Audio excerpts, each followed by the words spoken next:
This week's episode of This Is Only a Test is brought to you by Huawei's MateBook X Pro, winner of 27 global awards and now comes with Windows Hello. Unlock your Huawei MateBook X Pro with a touch of your fingerprint, secure, fast, and no passwords to remember. And for a limited time, get a free $300 gift card with purchase. Visit a Microsoft store near you today. Hey, let's start the show. For Thursday, June 14th, 2018, Happy Flag Day. Welcome to This Is Only a Test, the official podcast of Tested.com.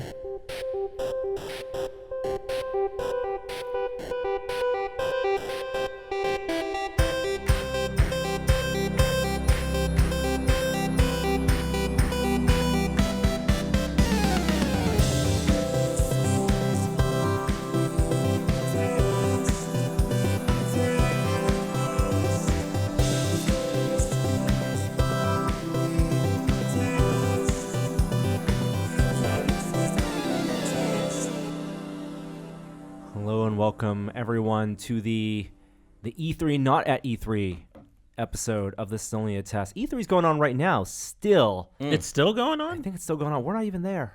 We were there. We came back. Hey, is that our top story this week? Oh my gosh! How you guys doing? How you guys doing? How you doing? I'm well. Jeremy? I'm well. I survived E3 with you and Joey. I'm proud of us. I'm doing great. The summer's here. My son's out of school. Went on vacation. Kids are out of school. Yeah, you did. You went up to the mountains. You went off the grid. Off the grid, except there was great Wi-Fi. Oh, not really off the grid. That's Pretty on the grid. Yeah. very gritty. Yeah, very gritty. When was that? Just this past weekend, I went up to this I thought you were on the town podcast called last week. Arnold, California. Did you attend the Warriors championship parade? I did not. Tuesday? Oh. I did not go to any parades because I was watching the Washington Capitals bender from winning the Stanley Cup. Yeah. Where they went Congratulations to on both the Capitals and the Warriors. I still think Alex Ovechkin is drunk right now. Wow. A He's week a good later. player. Yeah. Vegas Knights, good team, first year. And did the Capitals also buy a big newspaper ad congratulating them on a great first year? They did. Very classy move. Very, very classy. Did you go to the Warriors parade? And I was down in L.A. for E3, which happens to be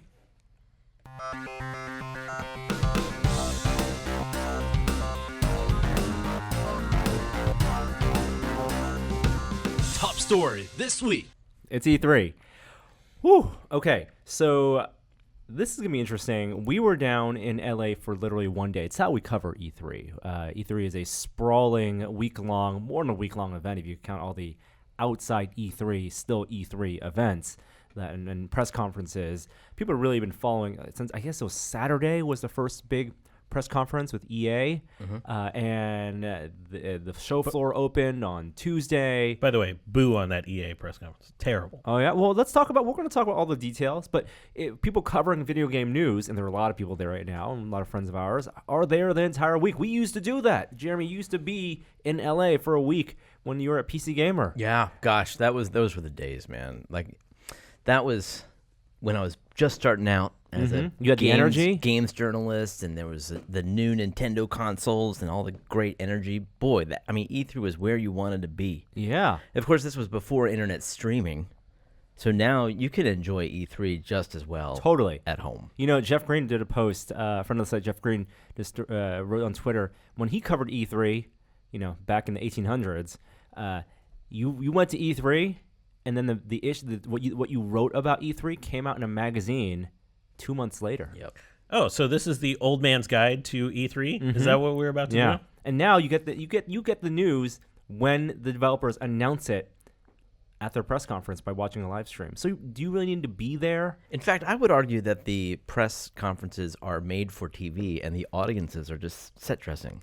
Yeah, and really the people who are there to cover E3, who they get behind the doors access. So That's true. A lot of times it's ahead, embargoed coverage where they know a game is going to be announced and maybe they've played some of it. And when the press conference hits, then their story goes out and they have their impressions. I have to say, I didn't go down to E3 with you guys, but I did watch a lot of gamers streaming on Twitch live as they're watching the conference. So they'll have the reaction live, and I thought that was much better. The live good commentary on what they're seeing, especially for certain types of gamers that play those types of games. I thought that was a better way to enjoy E3. Don't you want the isolated announcements and then the commentary? No, to break because it down? the announcements are just sales pitches, right? Yeah. I'd rather have The somebody. whole thing, the whole event. Let's be clear. The whole thing is one big sales pitch. Yeah, I actually liked having actual gamers being like, well, that's the same BS that Bethesda's been putting out for 10 years, and be somewhat critical of it, where people in the room are, I think, a little bit more hesitant to be critical right there on the spot. Like by saying boo or something? They get caught up in the energy, the reality distortion field, like just like being at an Apple event. I don't know. I don't know if they have that. I don't know if they actually achieve a reality distortion. I field. think some people, they pander to the friends of developers. Did you see the FIFA announcement? There was. Well, I saw the FIFA announcement. Let's start off with the press conferences. EA, that first one, and talk about some of the big announcements. Of course, there's the new BioWare game, Anthem, which looks like a Destiny-style game, open world, limited multiplayer. That seems to be a big theme right now, right? Server cloud storage and cloud processing is getting cheaper, and they can run these servers. And as opposed to doing giant MMOs with subscription fees or buying hats, you buy the game and you get to play with friends, or you get to have a scripted single-player portion of it. This one has mechs in it, lots of aerial combat. The worlds look massive, very detailed, and people did get to play some, and it looks good. They made a big note of it, and this is a theme across EA's. No loot boxes, no power-ups, no buying for power. And I don't believe them at all. Right. That they're going to actually follow through on that after the Battlefront 2 debacle. That's the only way you can call it. I thought that game looked okay. I thought the real miss is the World Cup started today. And I was like, Russia's doing well. Oh, here we go. Well, they're the host country. They were only up 1-0 when I left this morning. But 3-0. But this is your chance to generate so much FIFA hype. And that was the lowest energy FIFA announcement I've seen in years. Do you think that's because E3 is a U.S.-centric event? No, it's not a U.S.-centric event. I don't agree. Well, I mean, I know here. it's in L.A., but I mean, they had an opportunity to really push FIFA with the biggest sports spectacle ever, and they just didn't do it. The World Cup is the most watched sporting event in the world. Yeah, but not due to the U.S. population. I understand, but the FIFA's world. popularity is global. Absolutely. They should have a As- separate absolutely. streamer, separate feed just for the World Cup. There was no followers. FIFA play competition. There was no none of that hype was there. Well, So can we talk about the games we're actually excited about? okay, Yeah. Okay, so at EA, Anthem, which I'm excited about. There's also See, if you're going to be excited about Anthem, you got to be excited about Spider-Man and like every other damn game that was shown there, because they're all just evolutions of what came before, and Sure. they look better. Yeah. And maybe, and I'm sure they play well. But what are they bringing that's so new to the table?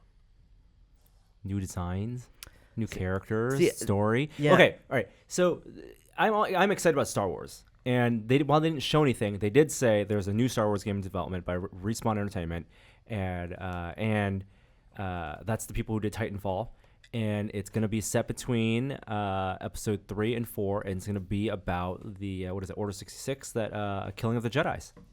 Yeah, and somebody survives. I think you're a Padawan. that survives somehow. Yeah.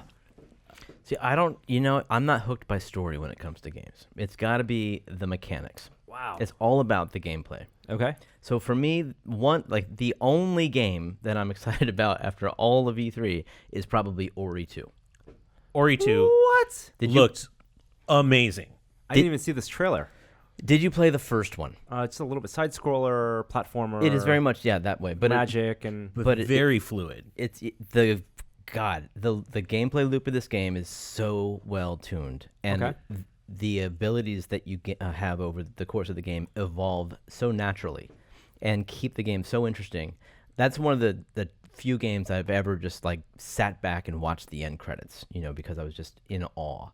So I love that game. I'm trying to finish it now. The only knock against that game was that it's hard. it is hard. So what did the trailer for the new game show? It just seemed mechanically? like they were glad that the world bought into the first one, and they just went all in and spent more money on creating the most gorgeous visuals and great looking gameplay.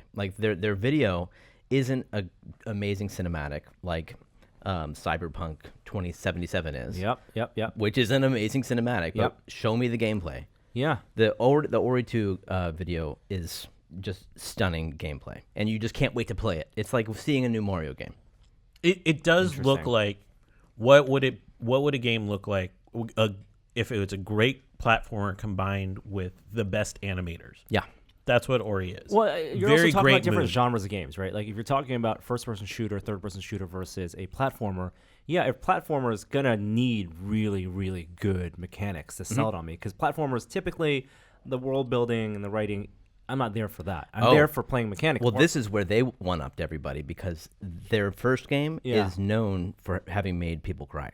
That's one of the. Interesting. Okay. Absolutely. All right. They talk about. There's YouTube videos. There's hundreds of YouTube videos Yep. of people playing this and getting emotional. Whereas in a first-person game or third-person game, for me, as long as I have really solid, tried and true, run and gun shooting mechanics, or even more stealthy mechanics, whatever, something that's iterative, as long as they build a really good world for me, which is why I'm excited for Cyberpunk 2077 because it does look different and does look crazy. So what hooked you about that cinematic?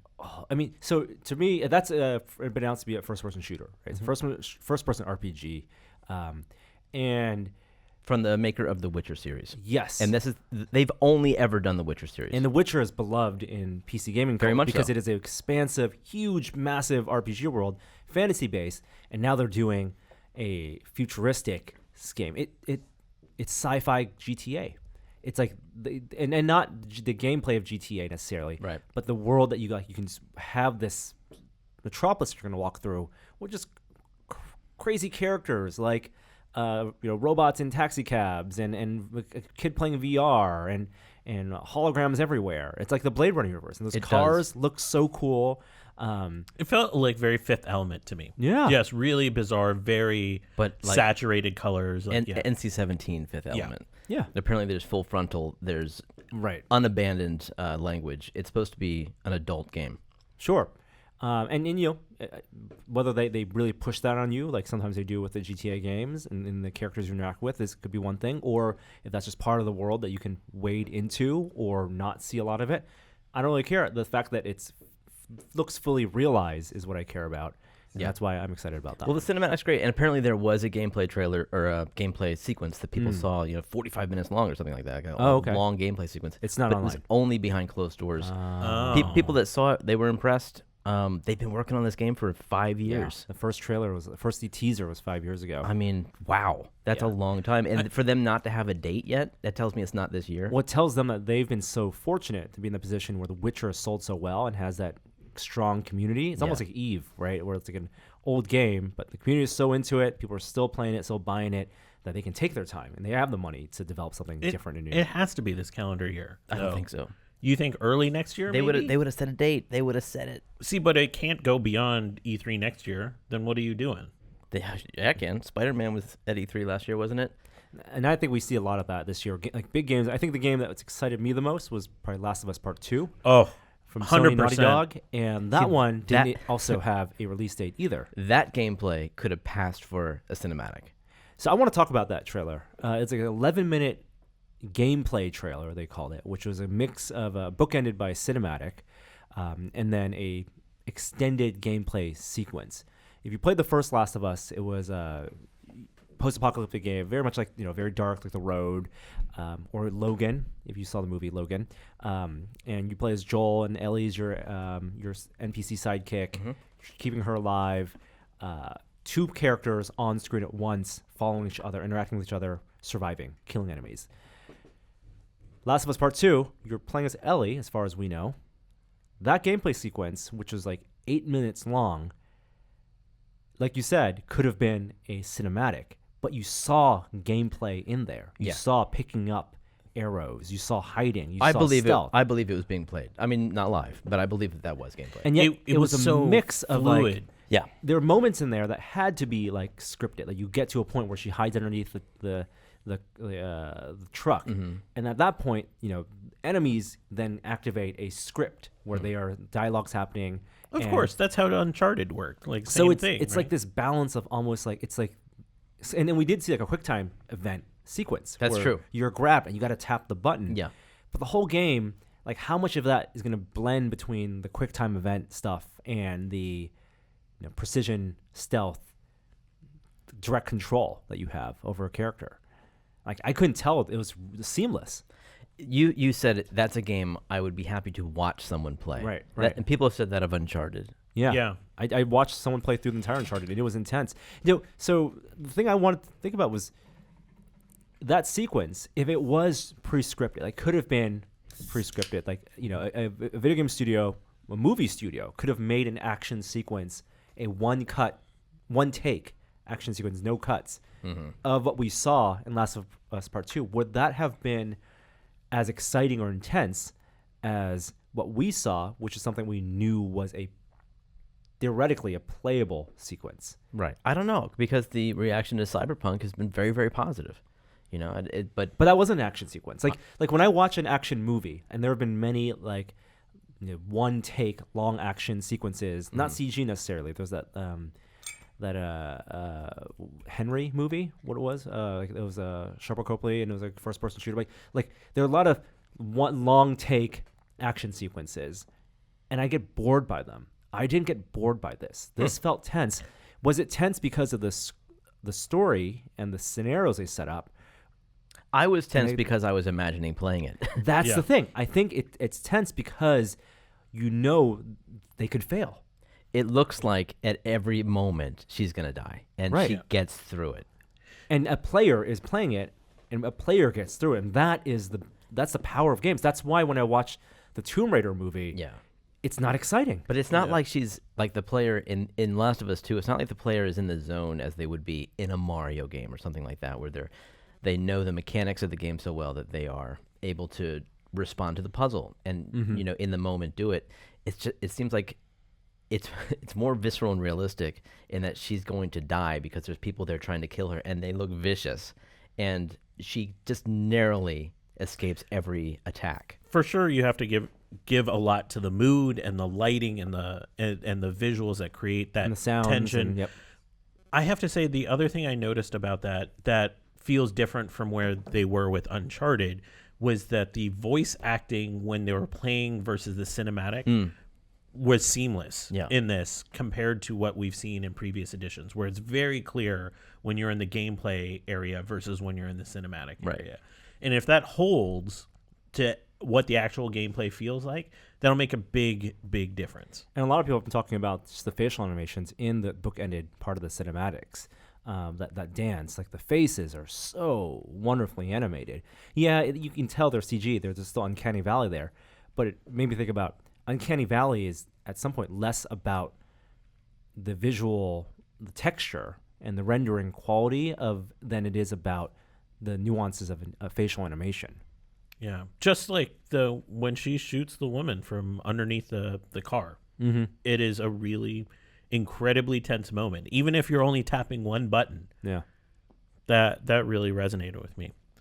What about kind of more contemporary stuff like Smash Brothers coming back? Any hype for that? Did you watch the Nintendo stream? I did, because Nintendo didn't bring anything there. They brought one thing that I was pretty hyped about, but we'll get to it in a second. I don't mean to do the show. They do a live stream on their what is it called, Nintendo Direct? And it was maybe an hour long, and the first half hour was a bunch of small announcements, and then the second half hour was all Smash Brothers. That was their big thing. No new Metroid shown. And the big deal is they're bringing back every character that's ever been in Smash Brothers. Poor Waluigi. Where is that guy? Plus, I guess the bad guy from Metroid. Oh, yeah. The alien-looking creature. What is that thing's name? Yeah. As a playable character? Yeah. I'm not a Smash Brothers person. No, I'm not either. And but Switch has sold so much. It's got a huge following. I would have thought that Switch would have a lot more new games announced for it. The one I am excited for, Overcooked 2. Really? Is that the cooking? Like you got to cook 4-player cooking all game. The things going? Yeah. Fortnite is the one that made the most sense. Okay. I mean, Fortnite on Switch makes the most sense. I that's not my game. I don't like that game that much. But Reggie sold it hard. It just makes sense. I'm sorry. We talked a couple months ago about a patent they had about linking switches together. Yeah, where you would draw from one to the other that would create orientation. And then we saw that in Mario in Party, Mario right? Party, which is, widely considered did you see not this? good. I didn't see this. Oh, you remember that patent I do discussion? remember. What? Yeah. Because I This is the remember, craziest thing. I remember watching the trailer thinking, wait a minute, I knew that they were going to do this. How did you know? You were prescient. This is you remember our discussion of I this told story. you aligned the switches on the plane. So they and- showed in the trailer people doing this and orienting the switches in different ways. So initially they had them sort of back to back, like the long side of the switch next to each other. Yeah. And then you drag your finger across one to the To other calibrate. To calibrate, and they would sort of light up and acknowledge the calibration, and that would be happening. And then there was one where they're sort of flipped up at an angle, so they formed like kind of a teepee. So it was a 2v2 situation across the table. The idea is you can align two switches next to each other in any orientation And you could create a possibly large imagine. screen. As if the canvas of the exactly. screen is much bigger and you have two windows. And so when they did that later, when they set them as like a 90-degree angle, and the game, after you calibrated it, changed Yeah. to acknowledge that mapping. It's so smart, the calibration. Just by swiping your finger from one screen to the next, it just knows how they must be lined up. I'm surprised that it's already made its way into a game. It's a combat-like game. It's a tank game. So you can drive your tank from one screen to the other and bounce You gotta your... buy two switches. Yeah. So they only yeah. showed two switches doing this. Right. Though theoretically, you could chain as many as you needed as long as they're all connected with the same game. That was the reaction I heard from most people. Is like, not, oh my God, I got to do this with a friend. It was like, I have to buy a second Switch. I have to find a friend with another Switch. Well, and the once again, like their advertising for the Switch shows people bringing the Switch out into the world where does they that? brought the Switch on a camp out. And they get families gathered around. Did the they show table it like playing shutting off Switch. after 10 minutes because of the poor battery life? Oh, you know what? The Switch would be great in a Tesla. hooked up to the generator? Yeah. Anything else really grab you from E3 in terms of just, standard big budget so games? just Fallout like- 76? No? Yeah, experience-wise, like, yeah, and we'll talk about like Bethesda stuff, I think, in a little bit because there's a lot of VR things there. But it's at LA Convention Center. There are two big halls. Who's not there is more telling than who is there, right? There is no giant Microsoft booth. There's no EA booth in past years. There's no Activision booth. Blizzard's not there, right? These big Well, pillars. Blizzard has in, their in own gaming. convention. Exactly. In that sense, it's like CES where Apple's not there, and at some years Intel wasn't even really there, and so the people that are there, yeah, there's big stuff to announce, but it feels like it's just a section of the gaming as a spectrum as a whole.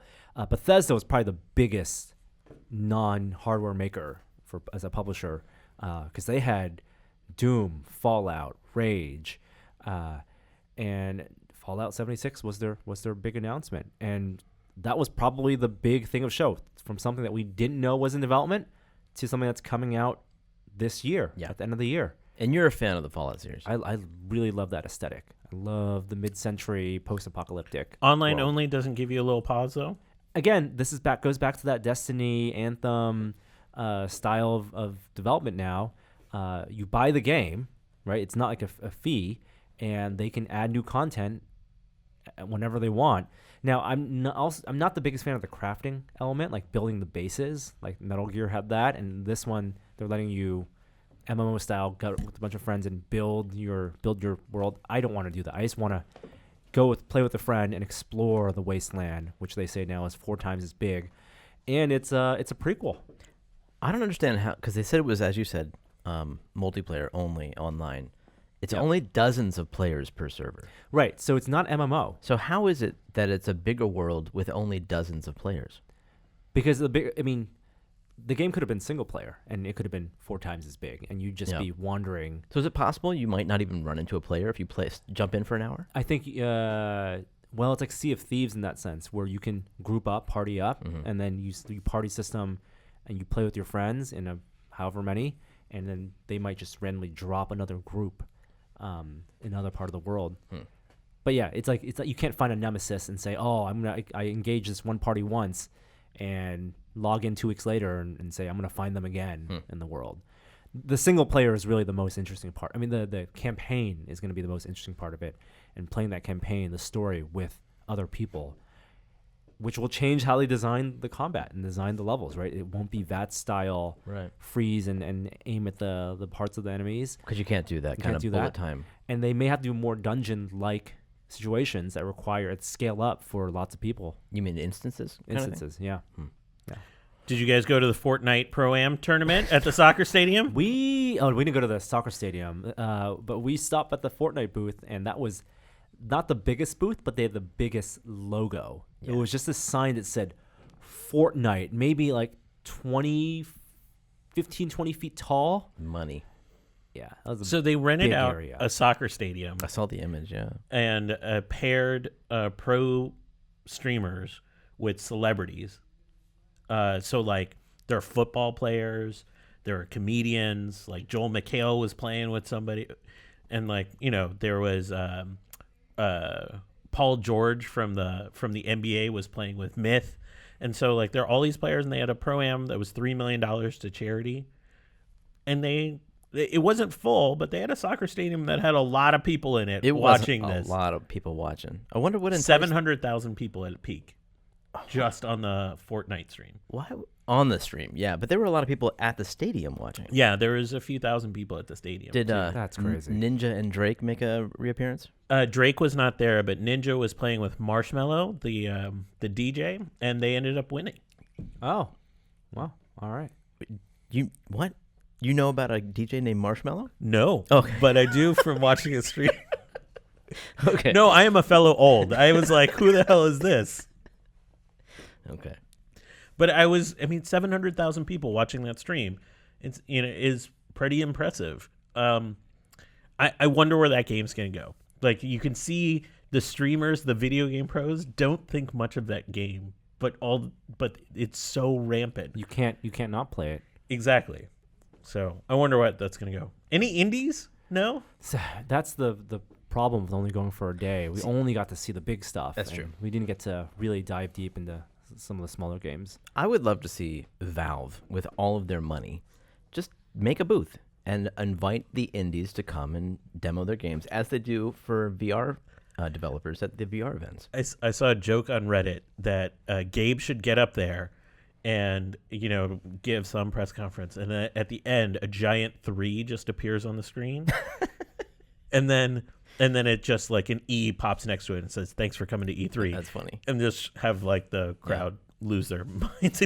E3 confirmed. Gosh. Anything else? New Doom. We'll talk New about Doom? Well, VR games in a second. Nah, and the lack of them. Like Oh. that was my takeaway. Is that Yeah. I go to so many VR events. where VR is Oculus is a massive booth, Right. and their Vive has things set up. Yeah, Bethesda, like last year, had probably the most. They're the big publisher with the most PC VR games. Right, they had a Wolfenstein VR thing, Prey, and Skyrim, of course, in VR, and demos for some of those. They have this new game coming out called Blades for mobile, like a free-to-play game, Yeah. and it's eventually going to be playable on PC in VR as well. So they have things in the works. Okay, all right. Yeah. And then Oculus wasn't even there. The Alienware, Facebook Gaming was there. Yeah. And they had Defector, but like there was no giant Oculus booth. Alienware had Echo Combat, and we'll talk about that in the VR minute. Yeah, PSVR was the biggest. I think they had the most new VR games. Right. And yeah, we did play a bunch of those. All right. Little pop culture? Yeah, let's do it.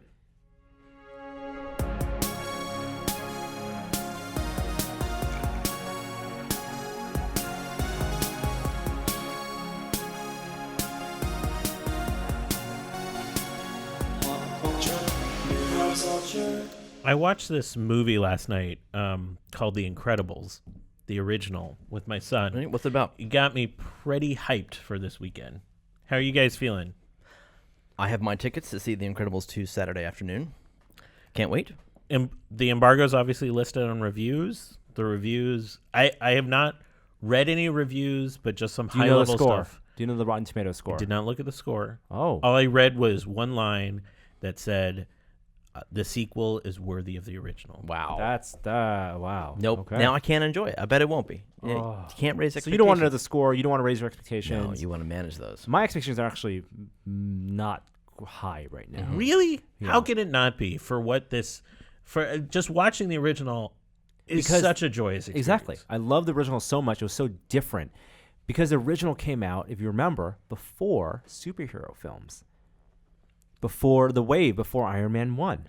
Right. And so now we have 18 Marvel movies in between the Incredibles. Incredibles is so great because it was not only Pixar on their streak of hits, but it was also the first time we had like a Fantastic Four movie, essentially. All the things I love from comic books in our Pixar style with amazing animation. And I know you talk about it as a superhero movie. That's a family movie. That's a movie about a family first and foremost. I'm setting my expectations, just like I did with Finding Dory. And hopefully it will surprise me just like Finding Dory did. The thing that happens to franchises like The Incredibles is like too much time passes and people start thinking of it as a superhero movie, and then the sequel is just a superhero movie. But actually, it was a family movie who they were superheroes. So as long as they nailed that, great. I like Norm. I'm managing my expectations. I'm beyond hype. I can't wait for it. I'm going to see it this weekend too. Came out in 2004. That's Original, right. Man. 14 years ago. Yeah. I just can't wait to hear Dash's voice be like deep because the voice actor is like old now. Right. Hey guys, it's me, Dash. That was like the fifth Pixar movie? It was early. And it was so different from their previous films. So many different sets compared to the first few films. Amazing stuff.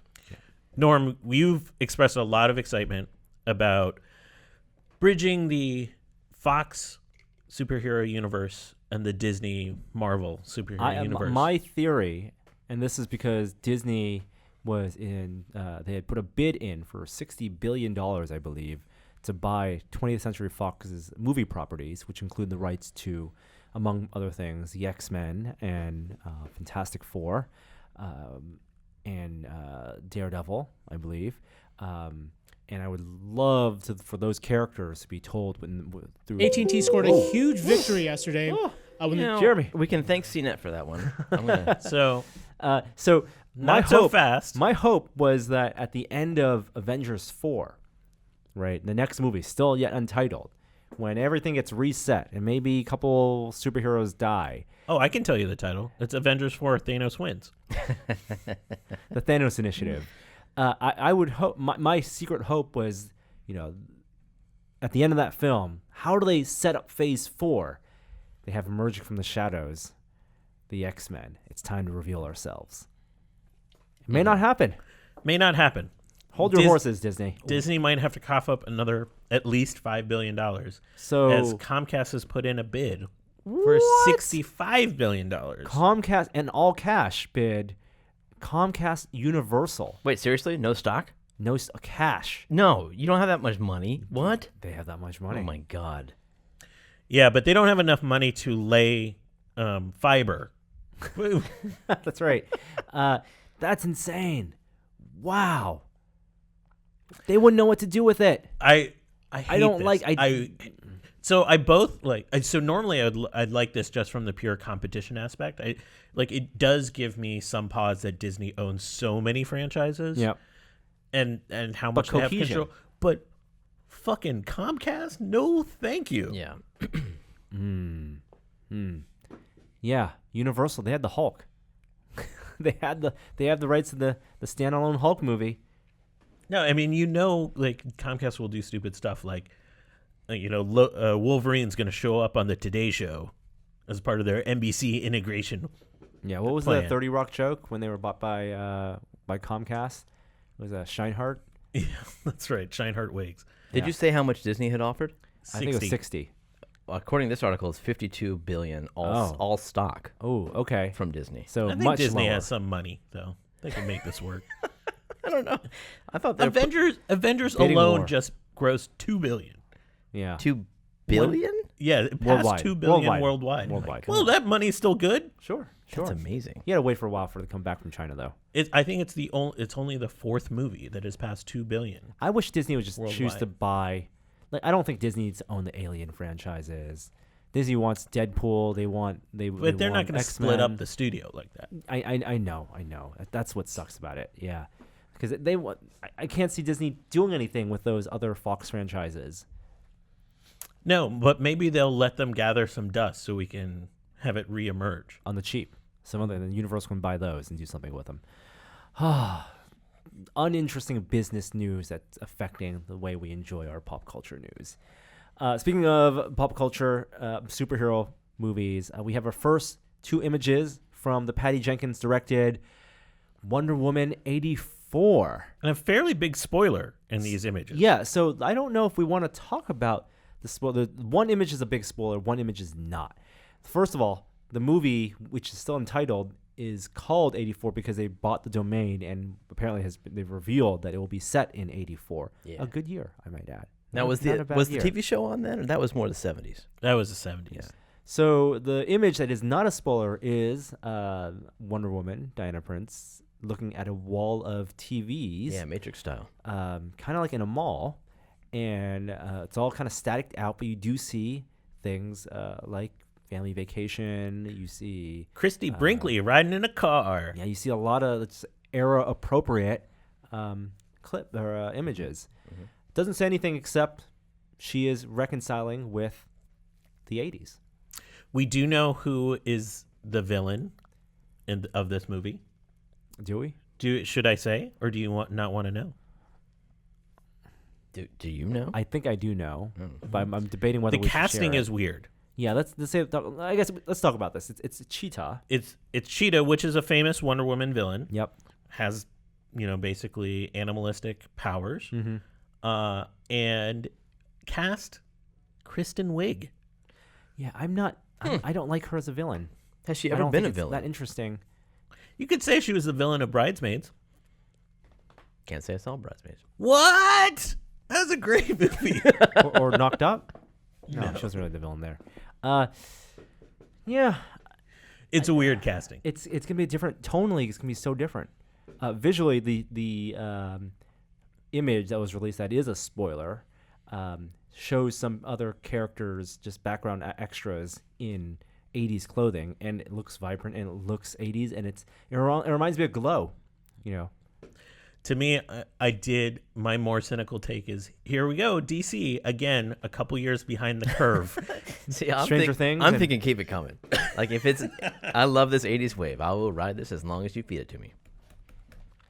All right, George R.R. Martin, who currently still writing, Still writing still that writing same Game book. of Thrones. He let it out that the Game of Thrones prequel series, multiple series, are currently in development. Multiple. Is it multiple, or is it just the no, just one? Sorry, the one in development. What do you What does that even want? mean, though? Yeah, what would it be? Would it be about, like the Targaryens early on? Or are we talking about the rise to power of the whatever that Snow King guy is? What's his name? That guy. There are 5 Game of Thrones sequels in the work. What? By the way. What? Yeah. What do you Yeah. mean? You There mean are 5 projects after Game of Thrones that HBO is doing. They're going to milk this.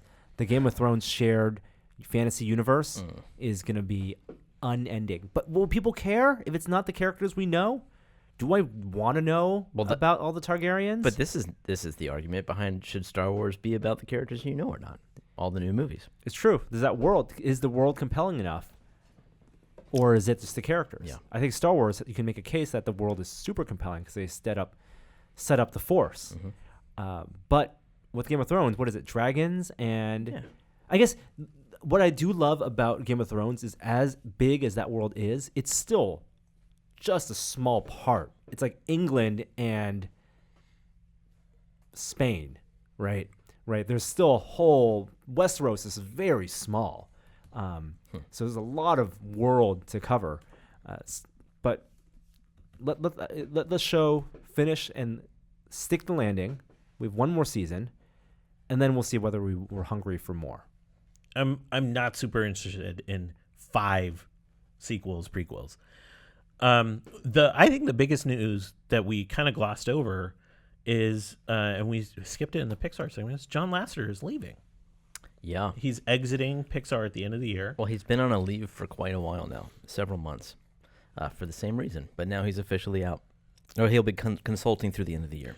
Now, we don't know exactly what the bad behavior was. There's allusions to it, which is just incredibly unfortunate, and I believe there needs to be consequences like this.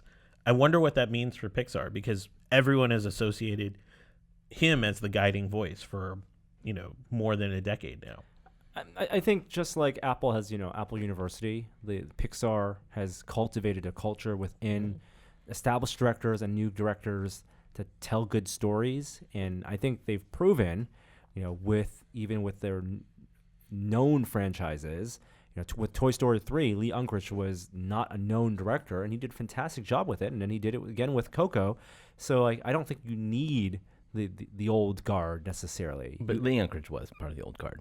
He was co-director of several Pixar films before he did Toy Story 3. But and maybe that's not the perfect example, but there is a new guard, and there are people who've been there a long time. It's not just the sole hand of Lasseter. Yes. And even the work that he did with Disney Animation Studios, that the new guard of directors there have made fantastic films. I think the same was said about when Steve Jobs departed, though, that he wasn't the sole hand, but somebody holding a singular vision for what the studio represents. I think there's something to that.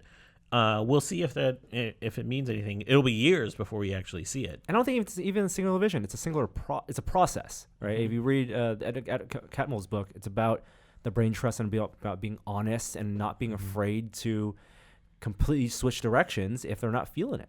Yeah. And I think that brain trust idea and what Norm's alluding to is a group of people at Pixar from all ranks within the company, all who have a terrific sense of story. They will get together and critique directors on their ideas for in-development movies. Yeah. And that idea is what they brought to Disney when there was the merger. Mm-hmm. And since then, you have films like Moana and Wreck-It Ralph and Big Hero 6. And I would say that what you would hope is that the culture of both these studios, Pixar and Disney Animation, can, even though they're under the giant umbrella of Disney, they can be independent enough to resist a lot of the forces that business pushes on them, which you can even say was entirely the case with Lasseter, because he did Cars 2 and Cars 3, which, whether you like them or not, they're definitely... I don't think he directed Cars 3. Or he did Cars 2, Yeah. but those films, while he was there, they were definitely had merchandise and the business mindset pushing those films. Yeah. And when you don't feel that way with Dory 2 or Finding Dory and Incredibles 2, and hopefully you don't feel that way with Wreck-It Ralph 2 and the sequels. Only make it if they feel like there's a good story to tell. Yeah, I agree. I don't think this is going to affect the quality of Pixar in the slightest. I mean, I think that there's a lot of people there who have undying respect for him as a creative person, but whatever happened internally is something that they're going to have to wrestle with their feelings about him personally. Do you think that any director steps up to take the reins of a guiding voice? I don't know. Part of me feels like it's okay for him to leave regardless, because he has done so much for computer animation and launched the world's greatest animation company that we've seen in our lifetime, and he's done so much good. That's fine. Let him go. Let the company take over. Maybe he's given the reviews that Cars 2 got. Maybe he's maybe not fit to direct more films. Whether or not there are people who are willing to take his place at the top, who knows? But I think it's fine. I think that Pixar is going to be just fine. Hey, Pixar Pier opens soon, next weekend. Yep. In Disneyland, and Pixar Fest is going on. Yeah, I want to make the drive down. Speaking of singular creative visions that may clash with what may be good for the story, did you read about George Lucas and what's been revealed about the first hints at what he had originally planned for a third trilogy?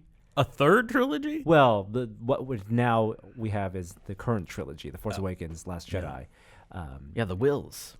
Yeah, so I guess in this book, an interview was done with George Lucas in which he gave one brief sentence about if he had not sold to Disney and made another trilogy, he would have explored the microbiotic universe of Star Wars and these creatures known as the Whills, which are the beings that run the Force. They feed on the Force. Yeah. The midichlorians. It's There's a midichlorians-based trilogy. Yes. he needed to explain those anyway. He wanted to explain. He wanted to go deeper into the midichlorians. I would push back against needed to explain those. He personally needed to explain that. But he also acknowledges in this quote that the fans would not have loved it. Yeah. Okay. And Good. like they resisted the Force Awakens, or the Phantom Menace, and he would have done it anyway. I do like how if there is a universal force out there, he's trying to ramp up a tree of life that explains the fundamental ways that this force works. So I appreciate sort of the mathematical symmetry that he's trying to generate in the universe. But wow. Yeah. Thank you for avoiding whatever this is. You know what? I'd love to see him direct another movie. Yeah. Not But not- doesn't a need to be big Star budget, Wars. not a $200 million budget film. Yeah. Give him $25 million and let him make us some indie film. Star Wars. The success No. of Star Wars robbed us of Yes. independent director. Yes, exactly. Right? Yeah. And I'd love to see him go back to his roots, like play around with the Western and see Sure. what he can come up with that. Great, or whatever. Just go do something different. I have a weird story, an update on our friend, Billy Mitchell, Hot Sauce King. Friend is a strong term there. And video Yeah. game fraud. My friend Preston Burt runs a video game convention called the Southern Fried Game Expo. It's a pinball and retro gaming convention in Atlanta. Son of hot sauce present, Billy Mitchell was there. selling hot sauce. Was he selling hot sauce? I don't know. He sells hot sauce at the game shows he goes to. Oh, well, I don't know about that, but he did do a panel of sorts. Panel is a stretch for what happened. But he essentially was on a panel to respond to the MAME controversy about his scores.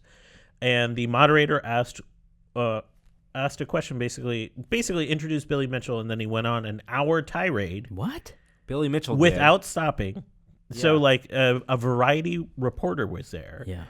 And said the moderator didn't get to ask a question until 50 minutes into How the panel. could you go for an hour? And so It's like a filibuster. and people just said that he sounded like a maniac, but he was promising to go to every gaming convention he can to clear his name. I said this is Billy Mitchell, who famously beat a contender for the top Donkey Kong score in the Steve Wiebe. world. And 10 years later, video evidence was shown that he actually had cheated and either had used emulation or a hacked board in order to do so. Yeah, there was And some MAME all involved. his scores have been wiped from the record. And now you're saying He claimed that what is the his MAME defense? footage was faked. that he's actually innocent. Yes. But he doesn't have And the then tapes. and then somebody had challenged him, like, why don't you play Donkey Kong? And he claimed there was no Donkey Kong games at this convention. There were 3, according to reports. And one person actually responded on a thread being like, I had a MAME console too if he really wanted to prove that. Nice. So he's But I think we can look for Billy Mitchell to just continue some insanity at these conventions. And He's just making Donkey Kong great profess again. innocence. And it sounds like he is way off the rails. that's so sad. I think it was sad a long time ago. It's just more sad now. What do you mean? It was sad when he was legit? Well, it was the personality, It's the portrayal. Yeah, he's the evil villain. Yeah, and it's. I mean, we should recommend Man vs. Snake also, right? Like if you want to follow Great documentary. the culture of classic video game competition, and King of Kong is a great one. Also, Man vs. Snake, also a fantastic one. Wow. Does someone have recording of that footage Yes. of the whole tirade? Yeah, I don't think it's been released yet. I would love to catch a glimpse of it. Well, I think you're just going to be able to see these tirades in more places in the coming It's months. a redemption tour. We have right. 2 movies to talk about. Sure. The Mr. Rogers documentary is out this weekend. Why don't you be my neighbor? I didn't even know about this. I knew about the Tom Hanks movie in development. I watched the trailer and started crying at Yeah. this movie. It is absolutely pulls. It's at showing right everything. now. It's Yeah. Alamo. I can't wait to see this movie. You guys are going to see Mr. Rogers mean something to you guys? I grew up on him. Absolutely. I mean, at the time, I didn't know how much I'd appreciate him later, obviously. Yeah, and it just seems perfect for a time when we're very polarized to see a story about Mr. Rogers. It was all about bringing people together. And the trailer for First Man released. Yes. Damien Chazelle's starring Ryan Gosling, biopic about Neil Armstrong. And we talked a little about this on Still Untitled, but my fear is that it will be too overly dramatized, his personal demons and family conflict. Do they go to the moon in the movie? Yes, in the trailer. Is that how it ends? I hope not. I hope it's about the aftermath of what it means to be the first man. Because it's not about the mission. It's about him on planet Earth dealing with I think at least in the trailer, that's part of it. the training. I hope. Yeah, it's not Apollo 13, right? It's not going to Right. be about in 2 hours the real time. I would love that movie, right? I would love a cut down what it would from launch to stepping on the moon and all the difficulties, and then go with flashbacks. That would be a really interesting way to cut it. But I think we see a lot of Earth and a lot of the space race at the time, the urgency, But the also money being spent, The drama of his relationship with his family. exactly. And that's the stuff that I don't know how much I want, because it might be a good story, but as we approach 50th anniversary of Apollo 11, I just want to see a good representation of it. I think it will be. As true as that is, I think it's important that we humanize these famous astronauts as well and find out more about things we didn't know about them. And humanize And not hopefully not over dramatized. If you're going to humanize them, do it authentically. Yeah, and humanize, not lionize, because they have faults. I will say, I've seen Neil Armstrong speak a number of times over the years before he passed, and the cadence of Ryan Gosling's speech in the trailer is eerily accurate Oh, of interesting. Neil Armstrong.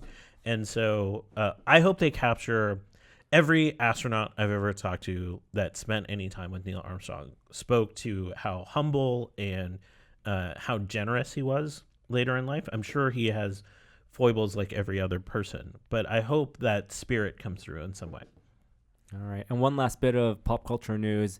I know it's a little early for Halloween, but we are avid cardboard builders here, tested. And in Japan, there's a company called Showa Note that makes cardboard costumes. They just got the license for Star Wars, and they're doing a cardboard Darth Vader costume. That looks pretty awesome.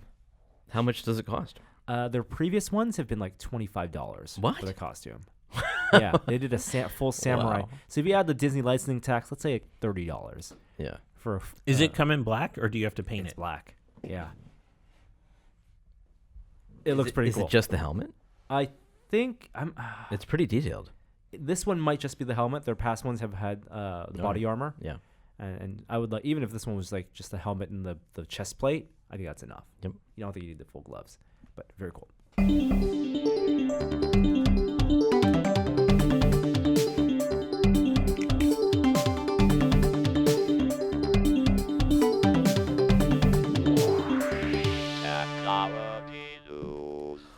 Whew. Ooh. Speaking of Comcast and cable conglomerates and the right for free speech on the internet, hey, net neutrality, what's going on? Well, the period where net neutrality was active has expired, so there's no net neutrality rules and regulations in effect unless you live in Washington State, where they've passed state level net neutrality regulations, which I believe are being challenged in court. Like, who has the authority to actually proclaim that? Part of the new, is it a new law now?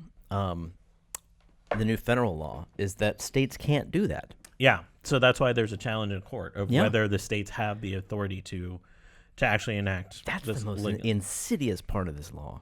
That states are stripped of that ability to block it. I mean, there also came out this week, Egypt claimed that there was a DDoS attack on FCC servers at that time. Oh, yeah. And it's come out that is a total fabrication. There was no such thing that happened.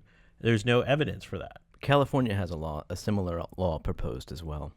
Proposed. It has not. Yeah. How does that get Pass. regulated if it's a big if a company conglomerate running, internet providers in multiple states, and yet in Washington, maybe California, that would be regulated? How do you?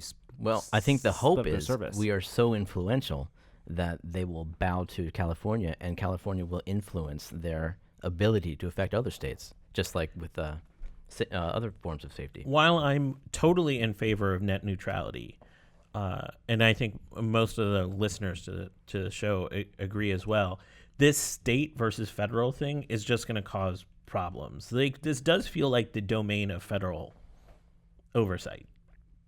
And I hate to say that given what is happening there, but Well, it's not over because there's a lot of legal challenges in place to this ruling going in effect. So it's not like the fight for net neutrality is over. When it's the wrong judgment, then states do need to stand up for it and take it to court just to bring it into the spotlight. I don't know. I mean, I think what you're talking about is like, what does wrong mean in this case? Mm-hmm.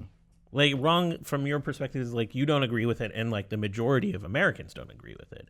But I think that's a very hard argument to make. I mean, it's the internet equivalent of gerrymandering. I mean, we've seen the negative consequences of healthcare not being able to go across state lines. It's arbitrary to have state lines regulate something that is not necessarily defined on a state level. with the rulings not in effect anymore, the only thing we can do is be vigilant and trust the watchdog groups to point out when the telecoms are infringing, even though they may be doing it legally, but diminishing our quality of internet. And what a time for this ruling to go in effect, because the merger between AT&T, the acquisition essentially of AT&T and Time Warner, was approved, or at least the legal challenges to it were faded away. So what will it take Interesting. to reinstate net neutrality at this point? New FCC chairman would help. Okay, yeah. I mean, do we need a new administration then? Could this happen if the Democrats were to take the House and the Senate? No. Well, yes, it could, but it's really about the legal challenges in the court, about whether the FCC has the right to institute these rulings, whether they have, especially around regulation of states and the way it's done. It can easily be overturned in Congress, and in fact, didn't the House passed something in favor as well, and it stalled out in the Senate. So there are places that this can be overturned, and there is a lot of bipartisan support for it. I wonder if we're going to see any of the negative consequences in the short term, Right. that people have suggested. I don't know. Ugh, that's a bummer. Really unfortunate. How about some GPUs? Intel, which has done, it has forayed into integrated graphics and better integrated graphics, may be going back into, and I'm going to say back because remember Intel did have their own GPUs, discrete GPUs at some point. Nope, don't remember that. They had their I'll look it up, but they did, I believe. But they were also integrated? No, those were I think they had discrete ones that Like were just discrete PCIe? GPUs. Yeah, Wow. yeah. They may be going back into making discrete GPUs to compete with NVIDIA. How do you guys feel about that? Great, competition's good. How can you compete with NVIDIA? I didn't see this coming, that Intel was going to get into the GPU market. I realize this is a bottleneck right now, and there's a big opportunity, and maybe they're hitting limitations with how much they can accelerate their chips because of just physics at that nanometer scale. I guess you can only add so many cores, which is what seems to be their process right now. Well, discrete GPUs can mean a couple of things because they're used not only for consumer side for gaming, PC gaming, but also in data centers and for all sorts of business applications. So we don't know if they mean that they're going to intend to have in 2020 their first discrete GPU for consumers, or go business to business first and then go to consumers. I think they want to go both, but there is a lot of money there, and both NVIDIA and AMD have shown that. And not only direct to consumers, but also integration in hardware, in putting GPUs in things like game consoles or even cars. Mm-hmm. I think competition's good. I don't know what they hope to bring to it, aside from their manufacturing expertise. They did hire, I think previously AMD's head of their graphics department last year. So hopefully they're going to put their money where their mouth is. Evidently, and put a good product out. They either think they can compete at the high end, or they see a niche that no one else is addressing.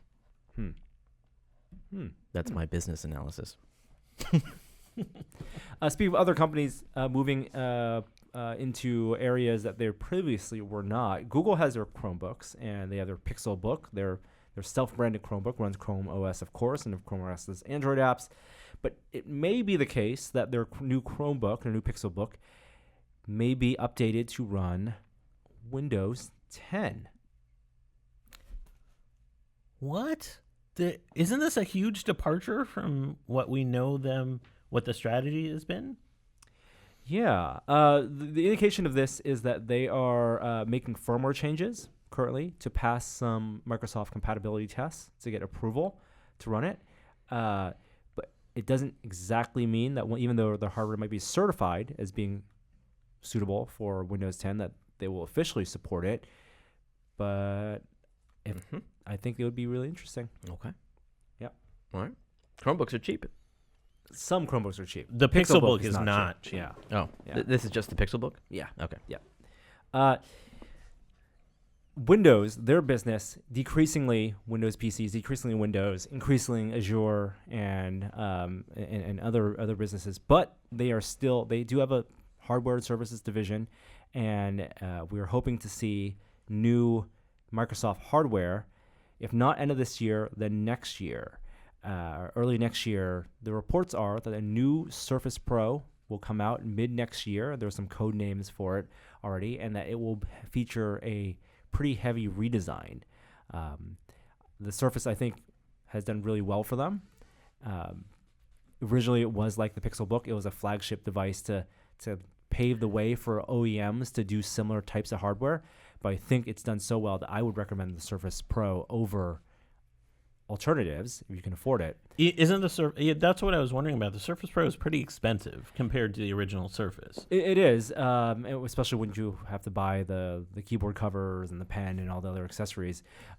But at certain times of the year when they go heavily discounted, it's really good price. You can get sub $1,000 a really good Surface Pro, especially the new one. Have you ever seen one in the wild? I mean, Yeah. I've seen both quite a Surface few. Pros and Surface Books. where? Not the as wild. many as the MacBooks. Like let's course. not front that this Yeah. is out competing MacBook Coffee Pro. shops and airports. But yeah, You do. I see Surface Pros and Surface Books. Absolutely. All right. Yeah. Good. I think touchscreens on laptops are powerful. I think it's the second most common laptop I see out in the wild. I mean, their big target market when they, had the Surface 3 and 4, and now it's the Surface Pro, was school. So I haven't been on campus in a while, and I'd be really interested to know on a campus, if you're a student out there or you work with students, how many of those use Surface Pros?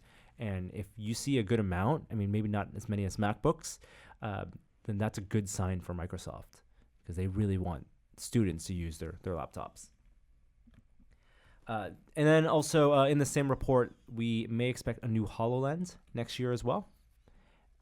They did can That's interesting. the second HoloLens and kind of put it still on hold, but the next HoloLens supposedly will have wider field of view, lighter, maybe more consumer focused in terms of cost. And next year, I think would be a good time for them to put that out if they want to have some early mover advantage or keep what they did. There's also projections for when the next Xbox would come out, codenamed Scarlet.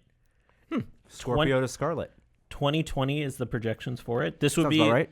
a full iteration. It wouldn't be like the half that we saw with Scorpio. Yep. There wasn't really many rumors about what would be inside this.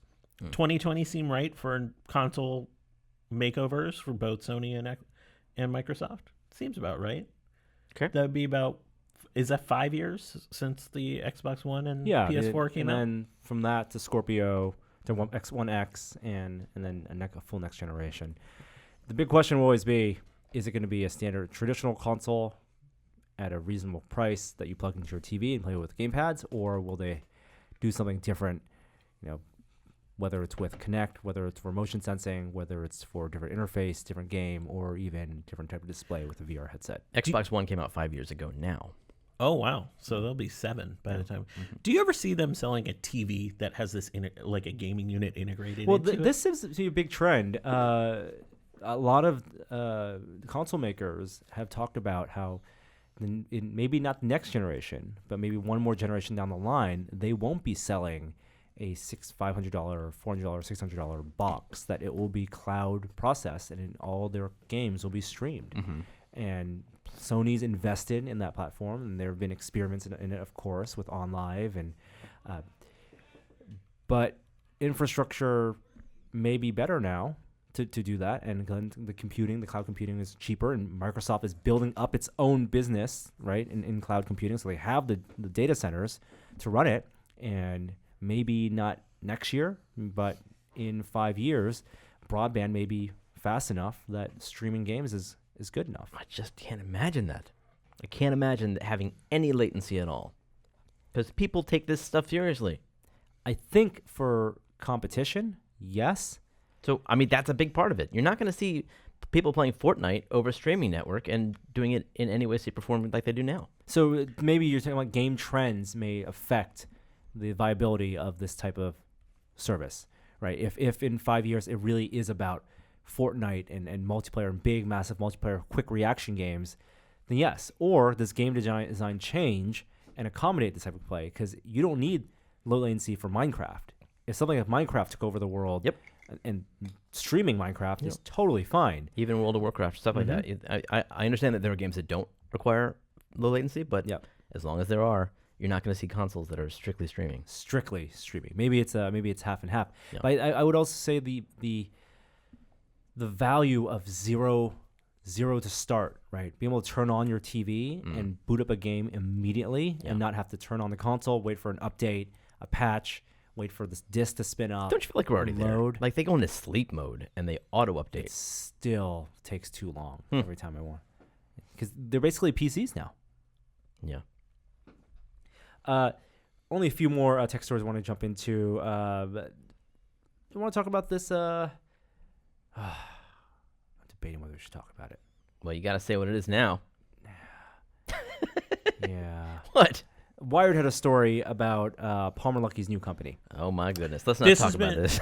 This has been out in the wild. It's called Anduril, which is from Lord of the Rings, and it's about building a virtual border wall that has advanced sensing technology that can actually determine when things cross an invisible barrier and actually use AI to detect what it is, whether it's an animal, a plant, or a person. It's a tech solution to the wall. Yeah. And I actually think, we can talk about the politics of Palmer all we want, but I think that's kind of not the interesting part, is the actual hardware here, because he's trying to miniaturize some of that work that's been done in other fields and then put it into a somewhat low power situation that has to be resistant to lots of different weather conditions.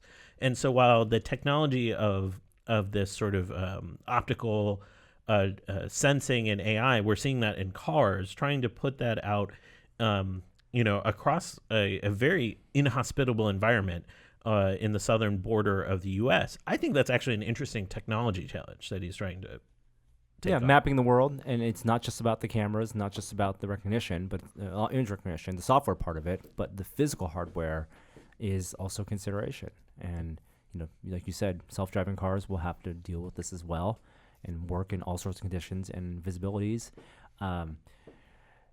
It is like when we saw Minority Report back in 2002, and we saw like their version of the future where people are tracked and eye tracked, and it didn't read as dystopia. It was dystopia, and that is becoming more real and real right now. There's a story about gigapixel cameras being used in China and gigapixel arrays, like dozens of lenses and sensors stitching together these massive images that to the human eye you wouldn't be able to decipher what was going on or take it all in at once, but for a computer they would use that for tracking people. And at that scale, our brain just can't comprehend the potential of surveillance that these machines have. I have less of an issue about this virtual wall, from a politics standpoint. I just wonder, why is Palmer doing this? Like, he doesn't strike me as the person with the tech know-how for this particular project. But we'll see where it goes. He's landed some interesting partnerships too, beyond that, with virtual vehicles and stuff. So we'll see where all this goes. Yeah, I think. I would imagine. Is that me again? What is going on? Never go to CNET. Freaking the same site. I imagine his politics are driving this more than anything, along with his newfound wealth and his partnerships that has led to. Yeah, that's all there is to it.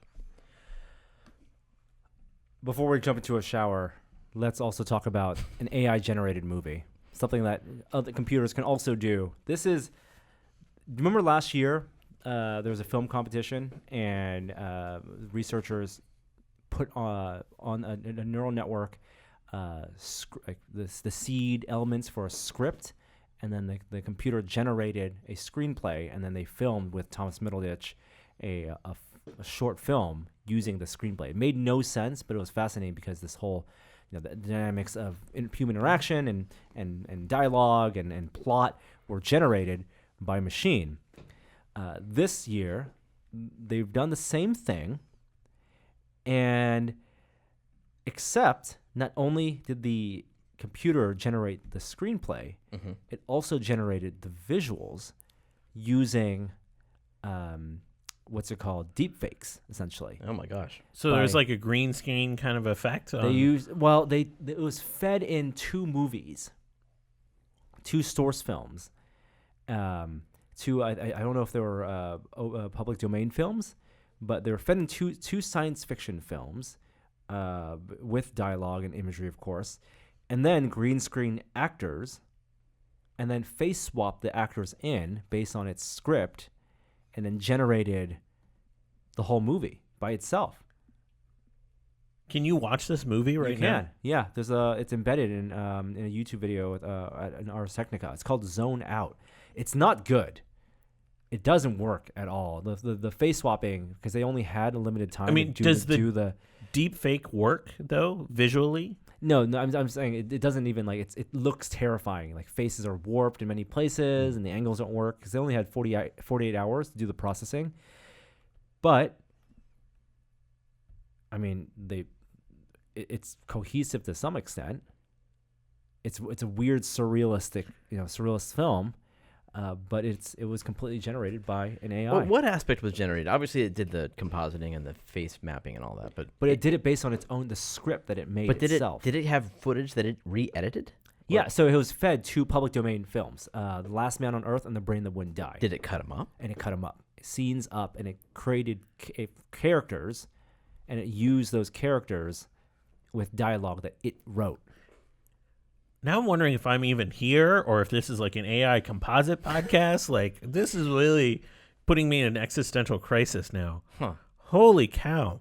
Because I was thinking this was just the script. Like, there was a joke on Twitter this week, like an AI made a Olive Garden commercial script based on watching previous Olive Garden commercials. And it actually scarily made sense because Olive Garden commercials are all the same. Formulaic, yeah. So what kind of narrative did the computer come up with? Well, it was given prompts. So the prompt was they needed, what was it? A genetically tailored virus targets only pregnant women was the plot prompt.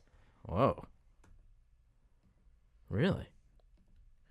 And so while this doesn't work, like you can see all the flaws in this, it's not as bad as you would think. And a lot of it's on the crutch is that it's using existing footage from a film, right? So it's not filmmaking in that it's doing the lighting and it's doing the shot setup or the production design.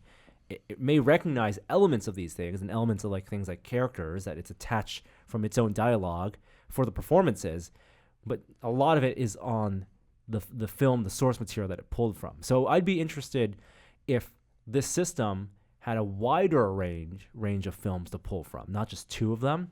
If it took into the entire library of cinema, built a database, use its deep learning, and then use actors and start remixing actors and making new films and scripts. It may not be perfect, but it would be something completely different.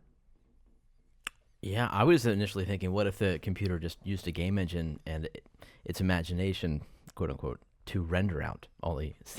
It would need to know what things were. It would need to have associations for sets and locations and objects. But then I was thinking, maybe what if you had an AI director on a set who was actually instructing the DP and instructing the actors? So that's a visual director, not a performance director. Well, but You're talking about maybe adjusting the performance. Let's do it again. Faster and more. I detected in your voice insincerity. Yeah, that's interesting. Wonder how people. That's a Black Mirror episode. I suppose it is. right? You have all the visual cues and all the sound cues and information being in real time processed. It's like, between these 3 takes that we did, take 2 will elicit the most best reaction from the audience. Yeah. Let's combine what you did in take 2 here with what you did in take 1 there. I mean, and presumably it would be a horrible director. Like, it wouldn't get along with the actors. Oh, it would have no sense of their emotions. No tact. And all of his decisions would be the wrong ones. Like, the actors would know better, but Right. you would just have to trust the AI. And Would you? Yeah, for science. That's why. But it's feedback mechanism. There's nothing new comes from that. You trust the AI because it works based on formula. Well, I guess you could say the same of Hollywood right now. All right, let's jump into the shower. Oh my gosh. All right, here we go. All right, let me unmute.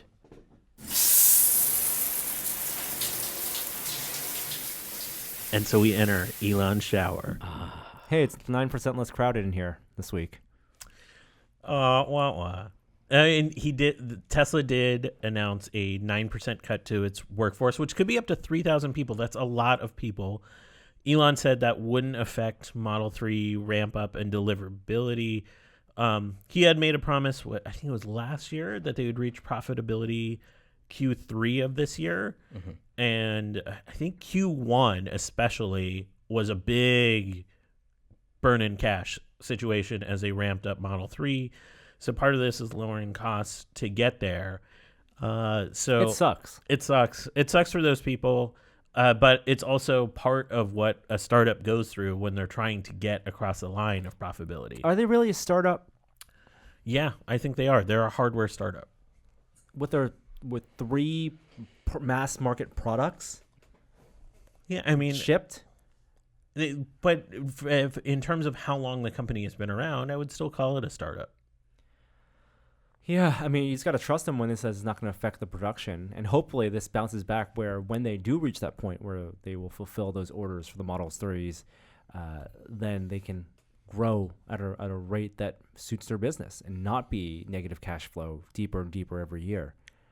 You pointed out that the stock market responded positively to the news. Yeah, it's trust in the company and trust in him, his word, essentially. Yeah, I mean, it is in the service of profitability. Yeah. Tesla, of course, has been doing lots of updates to its autopilot system. We last week talked about the Model 3 and the experience I've had so far. I got an update last Friday. Your first update? First update. How do you know? It tells you? So it does tell you. The overnight update I thought it did wasn't really an update. I just missed a UI element. But it did do an update, and I set a time, and you can say not update now because you have the car off, the screen turns off. Happened very quickly, didn't do a big battery drain. And this new update may be in response to some of the accidents that people have had with the autopilot system. And it now warns drivers to hold the wheel more frequently. It does that way more frequently now. And it's that weird balance between, do you want to make a system be less convenient for the user by nagging them and yet be safer to a point where people don't use it? Or do you want to make it really convenient, but then you have the risk of people misusing it? Autopilot does not mean take your hands off the wheel, period. The naming, I think, is a problem for sure. It's assisted steering. That's really what should be considered. It's not nearly as sexy, is it? No, it's you're driving, and they assist you in turning better. Yes. So the drivers using autopilot should always have their hands on the wheel. They should be driving. If it is alerting you more frequently, fine. Fine. Yeah. You shouldn't have your hands off the wheel to begin with. Well, the other problem is that in the Model 3, having your hands on the wheel as a passive hand is not enough because of the way they detect how your hands are on the wheel. You're saying unlike the S and the X. Where it's just a sensor where it knows your hands are touching it. Here, you actually need to give a little bit of resistance. And so if they're making you give the wheel a little bit of tugging, minor, every 20 seconds, that's an inconvenience. Then that makes the feature less desirable, even if you're using it properly. That's surprising. I wouldn't think it would cost that much to have capacitive sensors in the steering wheel. I think they stuck with the design early and they assumed people are going to use it properly. It's not like you're swerving out of the lanes, Yeah. but you definitely do have to give it a little bit of resistance. Well, what if we just attached rockets to the car? Could we call it autopilot? No, then we'd call it what's beyond ludicrous speed. Something sold by Acme. Yeah. Is this a real thing? No. Now, hold up. No, it's a Wait joke minute. that he put on Twitter. What are you talking Elon about? Elon Musk. So are the flamethrowers. Elon Musk. The not flamethrowers. June 9th, tweets, SpaceX option package for new Tesla Roadster will include 10 small rocket thrusters. Actually, about 10, he says. Small rocket thrusters arranged seamlessly around car. These rocket engines dramatically improve acceleration, top speed, braking, and cornering. Braking? That means they fire in two directions? Oh, at least two directions, side directions, left and right too. So the new Roadster, which they had at the they announced a while ago and they had at their annual shareholders meeting, can go 0 to 60 in 1.9 seconds. They have a video which looks insane, and the people have test ridden them, so it's a real product. Slow. 0 to 60 in 1.9 seconds is I cannot fathom No. the G-forces that you're feeling unless you are a pilot, right? Yeah. And so why would you need it faster? And two, why would you need to realize that It's to not- get it faster, you yeah. need to build in this rocket system? I think it's more, in my mind, it's not about that 0 to 60. It's about the handling once you're traveling at speed.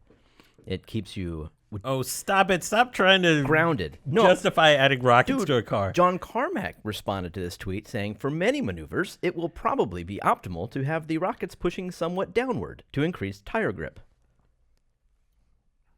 This is a joke. Stop it. Dude, Stop it. Somebody's going to add a rocket to the car and put it out on YouTube. Just tell me what type of rockets are we talking about? exactly. There's Right. no carbon fuels in the rockets because this tweet thread goes on. He talks about it will all be compressed air. So not rockets. Well, I don't know. I mean, what is a rocket? Let's see. What does he say? So no combustion. These are electric cars. They have compressors inside them, compressing air. The rockets are pure electric, Elon says, with orbital rockets. Wish orbital rockets could be too, but there's no escaping Newton's third law. That'll really change the experience of driving around in the quiet Tesla when the air compressor comes on every few minutes.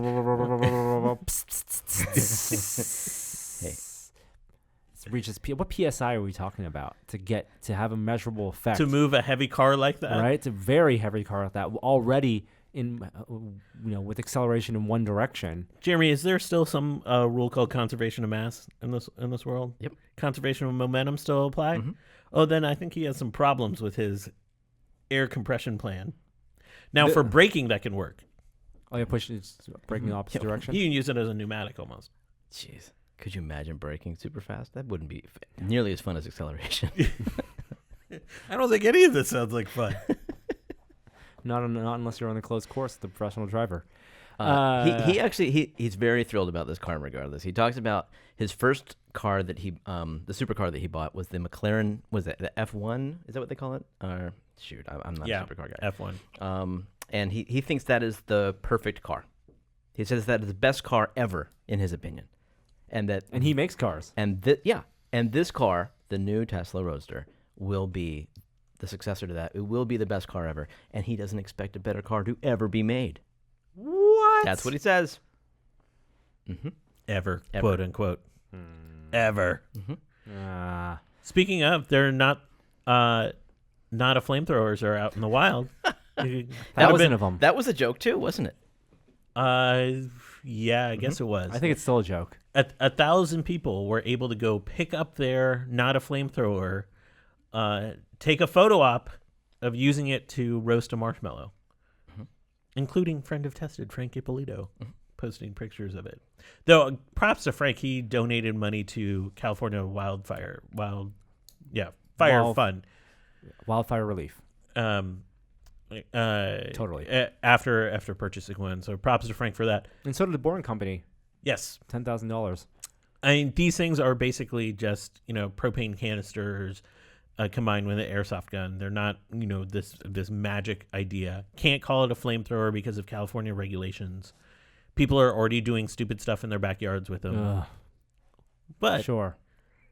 Screwing a propane tank. they roast marshmallows. Marshmallows. You pretty creme brulee. fast. All right, let's talk about something real.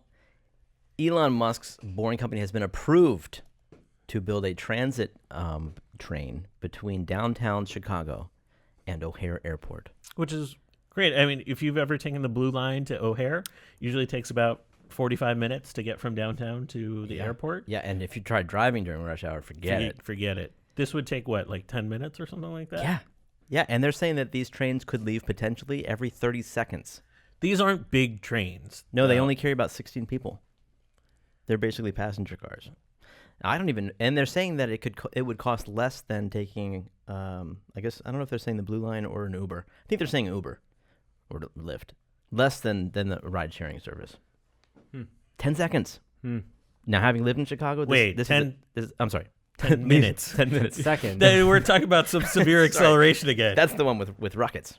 No, this is a big deal. If What's the capacity? about 16 people.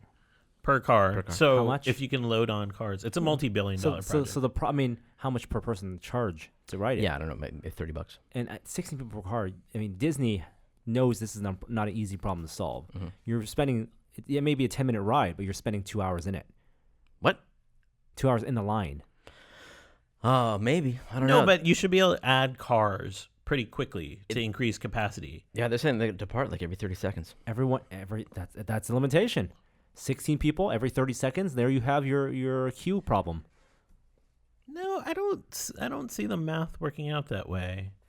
How many In people rush hour? go to airports at once? A few thousand at a time?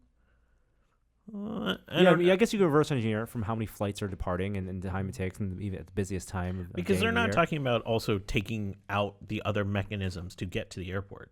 Then it needs to be premium. It needs to be tiered. See, Capitalism needs to work. I'm surprised that it isn't more expensive. But Elon said, like, the Rahm Emanuel said that it needs to cost as much as a ride-sharing service. But Elon's saying that it would cost way less. And I don't know how the What does it cost right economics now work to out. go from downtown to airport? Yeah, well, like, I don't know, like a ride-sharing service, Yeah. probably $30. All right, so $30 for a 10-minute ride. Wait, and you book it ahead of time, so there's no queue, and you go to your time slot. I don't know if you book it. Maybe. Is he going to try? He's not, with this boring thing, he's not trying to pull a vacuum a little bit in this. Like, You mean like with Hyperloop. That's No. the design. They're saying that Hyperloop will not be a part of this. Okay. All right, that does it for technology news and Elon's shower this week. I want to thank the other sponsor of This Is Only a Test, and that's Radius from Thermacell, the world's first rechargeable zone mosquito repellent. With the Radius repeller, you can stop mosquitoes in flight, not on your skin, so you don't have to bother with messy, smelly, and oily sprays. The compact Radius repeller creates a 110 square foot mosquito protection zone, and the secret is using the heat to disperse a highly effective scent-free repellent. It's push-button simple and features a rechargeable battery and a cartridge that offers 40 hours of protection, and you can use it anywhere, like in your backyard, campsite, picnic, or on vacation, and comes with a 100% satisfaction guarantee.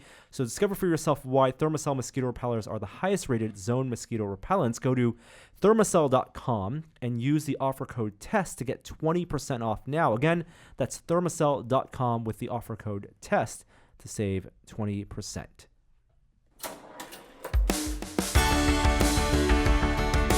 I'm a pinball nerd. Pin. Just to my point. Finally, pinball.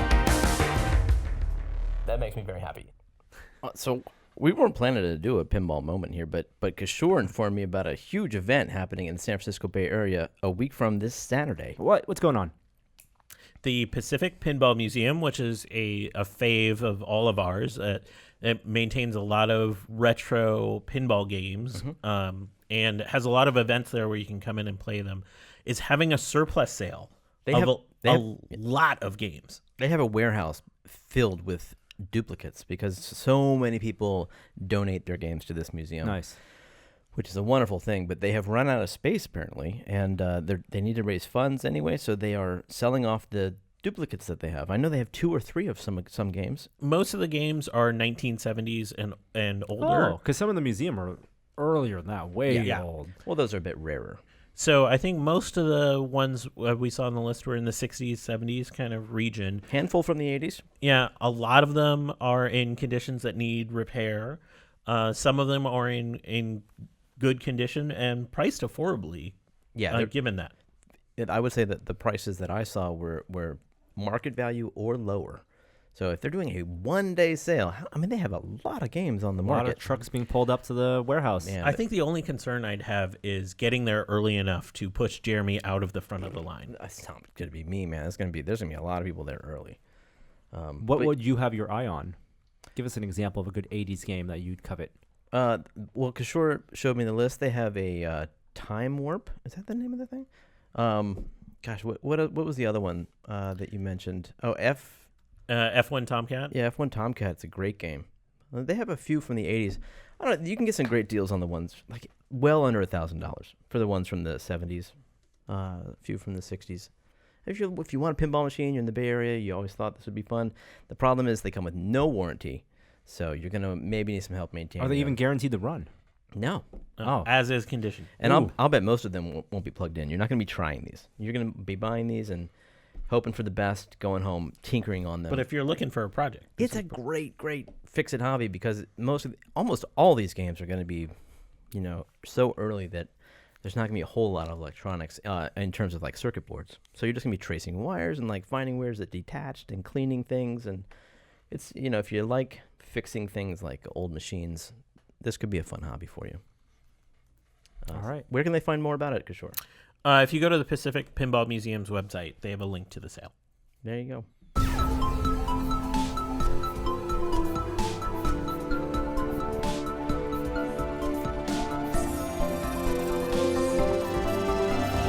Now it's time for a moment of science. All right, 3 stories this week.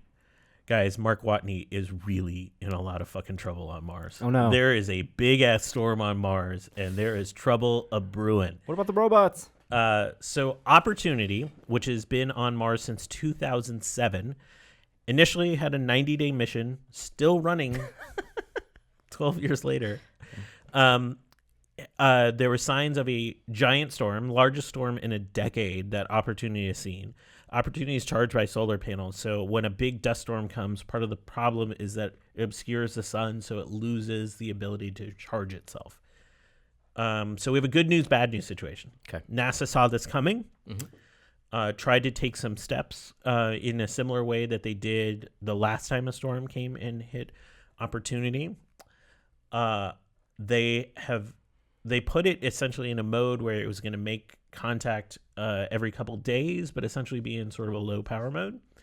The last time, from when we're recording this podcast that I know of that they made contact was Monday, and didn't make contact on its regular schedule afterwards, because at this point the temperatures are minus 20 degrees Celsius and the sun is completely obscured because of how big the storm is. And so they think it's gone into a low power default mode. And there is a not insignificant chance that Opportunity is done because it just won't be able to repower up once the storm comes off. And then, who knows what condition Mark Watney's in to clear off the solar panels anyways. That's my question. So will they not be able to reboot because the panels are caked?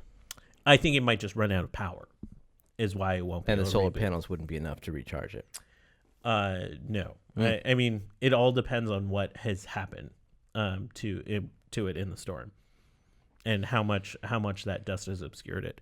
So we'll have to wait and see. There's a lot of people at NASA, JPL, that are cautiously optimistic, but I think this really testament that a 90-day mission is still going 12 years later. What? And to die in a Martian dust storm is a greater story than any of us will have. Fair enough. Hey, I can't find it, but I used to have a map of Antarctica. You remember that old friendly map I of do Antarctica? remember that. Oh no, the red lines and everything. All right, so let's look a quick geography lesson on Antarctica. There's essentially an east and west part of Antarctica. Both are covered with ice. The east part of Antarctica has a big amount of bedrock underneath it, and that bedrock has actually been pushing up a little bit. And because of climate change and warming, we're seeing more precipitation on the eastern shelf. It's just snowing more over there. And the scientists have come out with a study of how much ice is forming and losing on Antarctica. So on the east side, they're actually seeing an increase, a very slight increase, big error bars here, but they think about 5 gigatons of ice have formed in the past year on the eastern shelf. Hey, that's not bad. That means less sea level rise for us. The western shelf lost 220 billion tons of ice in the past year, which is 3 times the rate when they last took a look at this in 2012. So it is losing ice at the rate that is increasing sea level rise by basically, like, I don't know, it'll be, if it keeps going at this rate, something like 3 or 4 inches in the next 10 years, which is a real lot of water rise when you think about how many people live near coastal areas. So this is tremendously bad news because there is this big acceleration in loss of ice on the western part of Antarctica. Best reason we have for this is the western part of Antarctica doesn't have the bedrock underneath it, so the glaciers on that western shelf come in direct contact with the ocean. Ocean is warming, more contact with those glaciers, greater convection, loss of ice.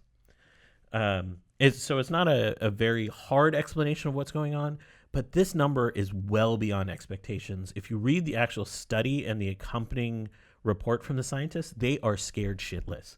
They're like, they did not expect to see these numbers at this kind of level, and they said unless like some pretty serious action is taken, the western part of Antarctica ice shelf is going to go away. Why didn't they expect to see these numbers? Well, because just the sheer acceleration. You can see like sort of a steadiness, and there hasn't been underlying temperature gains to associate to this steep of a curve. Because you would expect other indicators would follow to show that there would be this much acceleration, and they're just not, they weren't seeing it. This is a pretty big uptake.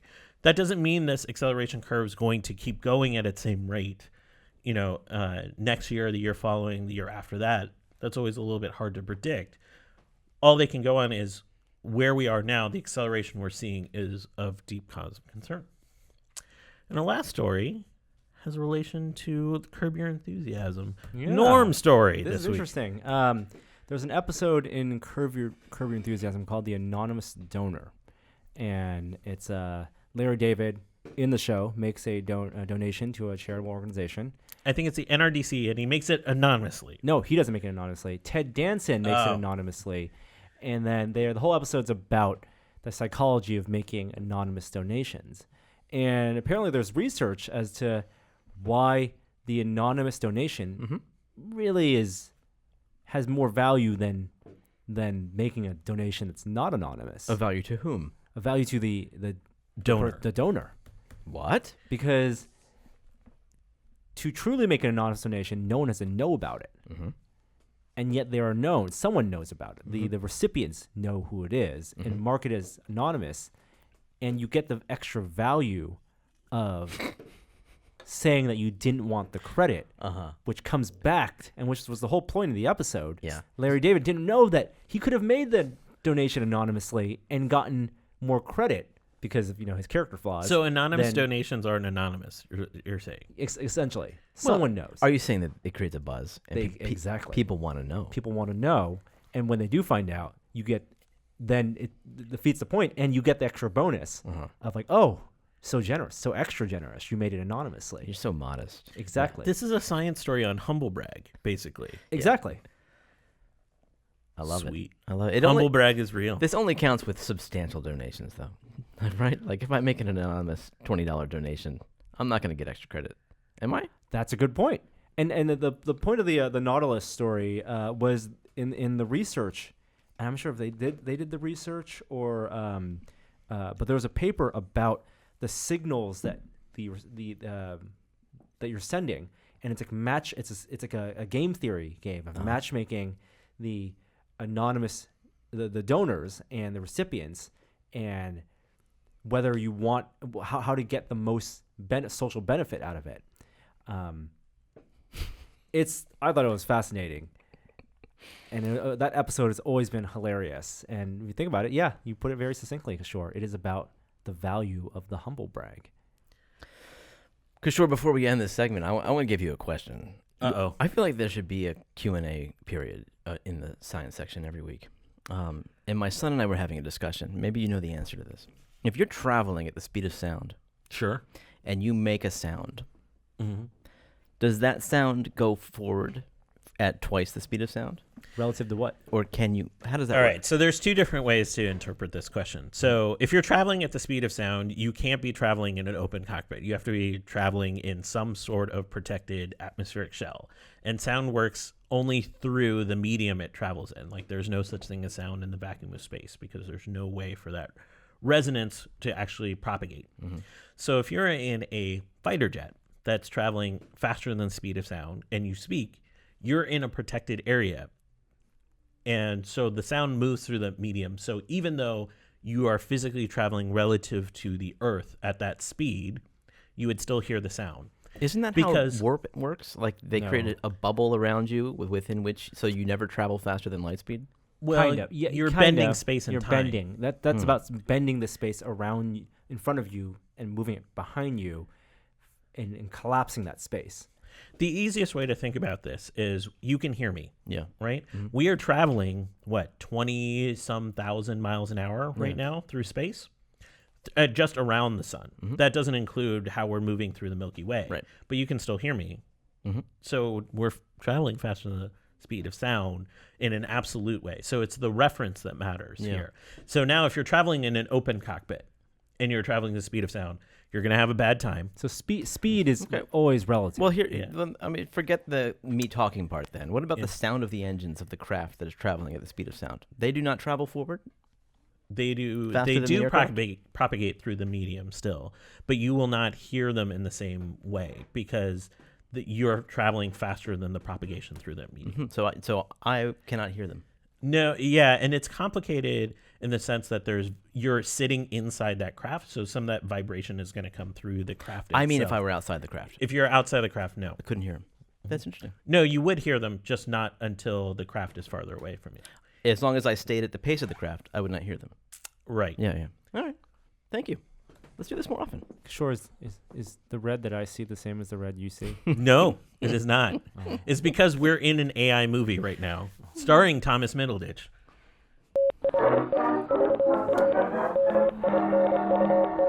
The VR Minute. Virtual reality this week. All right, back to E3, going full circle.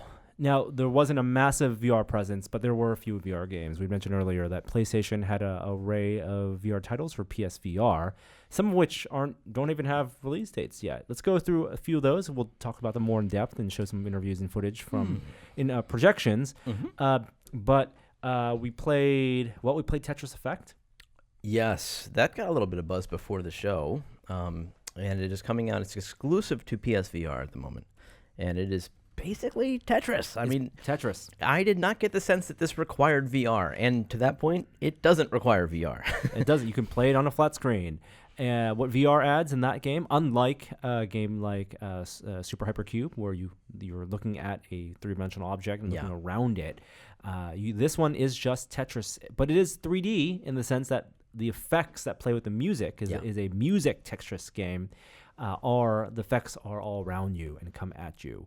There's a phenomenon called the Tetris Effect, and there's a book written about it, and you've all experienced it, whether it's GTA or Beat Saber. If you play a game long enough, you end up seeing these things after you stop playing the game. And you can't stop imagining it. When you go to bed and you close your eyes, you see it. Yeah. So they are playing off that, and they wanted to intensify that effect and make you get in the zone even more so. When you mentioned Tetris, I thought it was going to be you are the blocks now, Whoa, and you have to move from that Wow. perspective. I like it. I like that game. Now, I don't mean to diss it by saying it doesn't require VR. It actually looks like a pretty great version of Tetris, but it doesn't require VR. Some other games that we saw at PlayStation booth that do you feel like they require VR, made specifically with VR in mind? There were two games, one called the Ghost Giant and the other, the Squanch games from Justin Roiland, Trover Saves the Universe. And both of these are interesting in that they had characters interact with you, look at you, make eye contact, and narrative games, lots of dialogue. And both were fun in their own ways, and we'll show some footage that we shot and some interviews we did with developers there. Played a little more of Blood and Truth, which is from London Studio. That's the big AAA shoot 'em up. It's been in development for a while now. Yeah, they did PSVR Worlds and then they pick the segment of worlds, the London heist, that was the most exciting, and turn that into a full game. And that game, I think the problem I have with it as of right now is the hardware. What do you mean? Just PSVR in general? PSVR just does not feel as good. Yeah. Well, it's a shooting game. So are you concerned about the floatiness of the controllers? Yeah, exactly. Yeah. And the ergonomics of the controllers. To me, it's a rails shooter. Now, granted, you control when you advance and where at what point you progress along that rail. Yep. But at the same time, it's just node-based teleportation without, which I'm fine with. I motion. like the idea of a time crisis in VR, and if I just want to Yeah, it's a good point. do a shooting gallery. It feels like an arcade game. I mean, it really feels like something where you want to drop coins in to continue. Yeah. And then outside the PlayStation booth, we played. I played Echo Combat for the first time.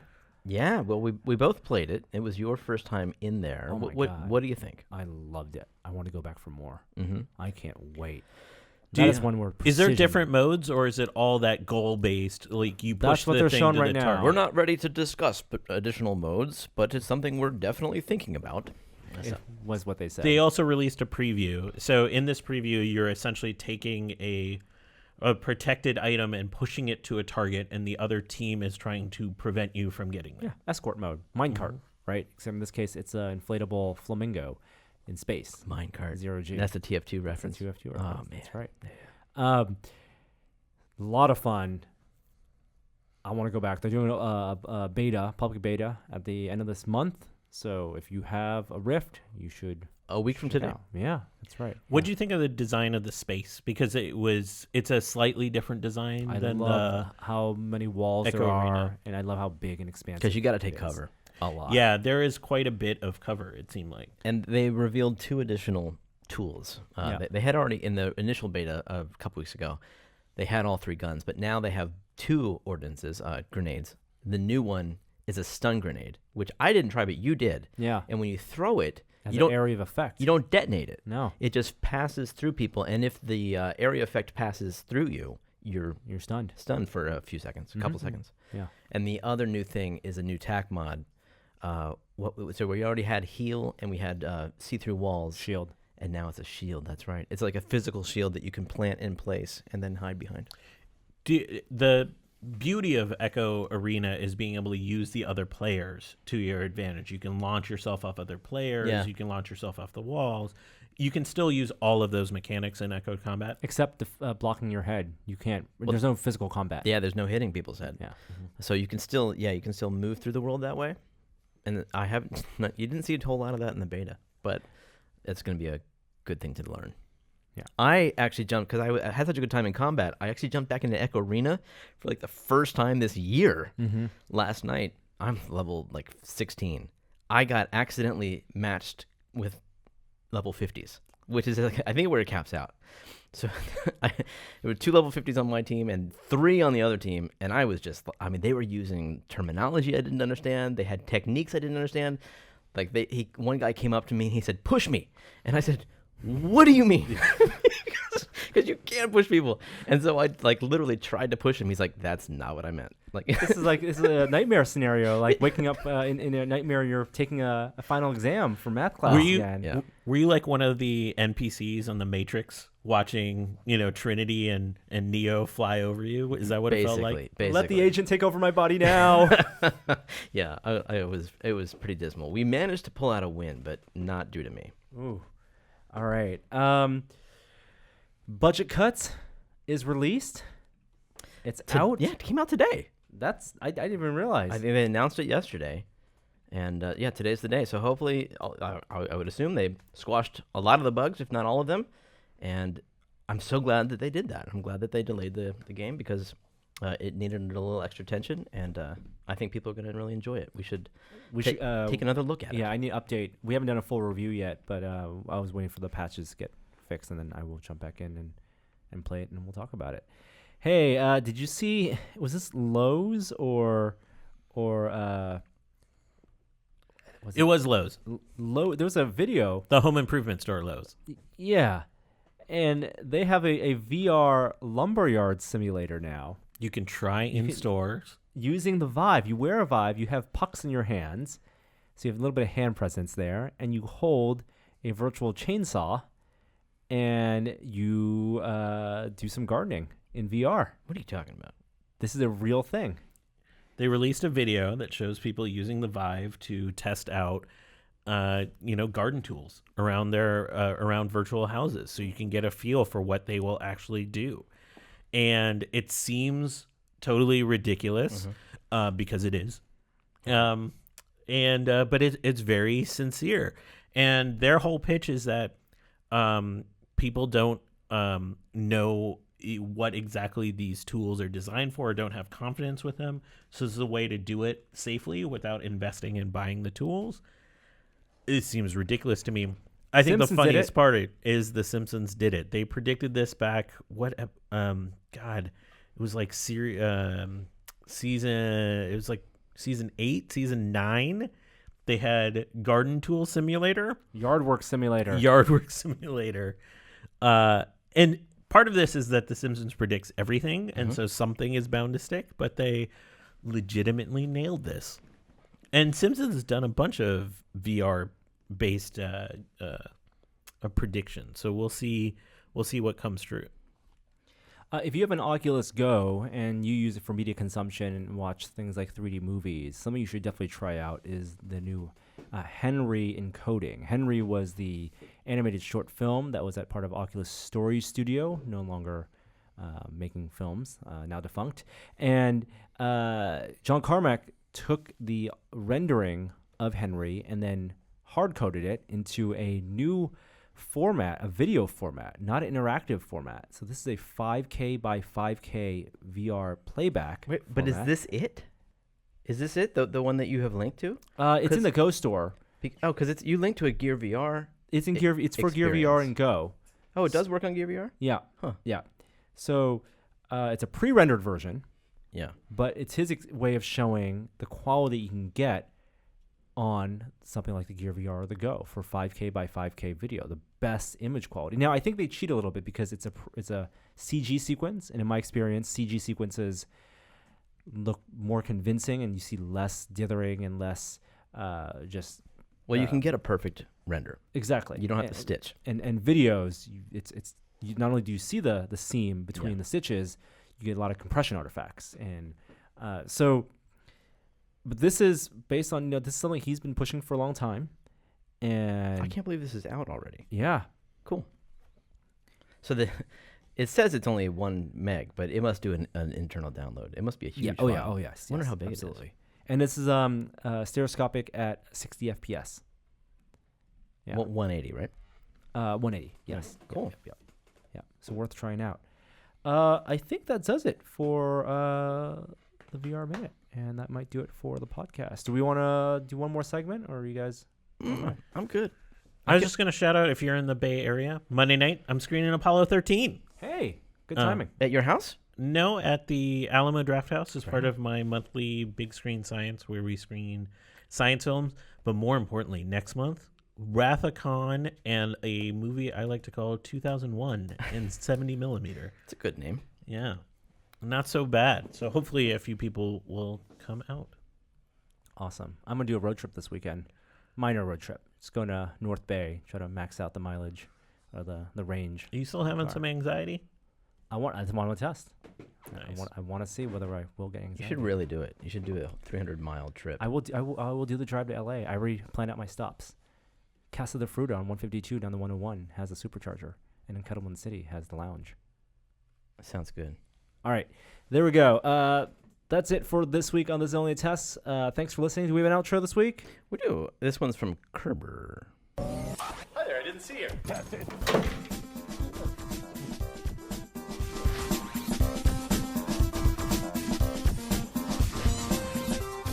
If you have a question, you can send it to podcast@tested.com, and we'll answer it on the air, maybe, or possibly it'll just sit in an email kind of languishing zone and age for a few years before finally it gets deleted.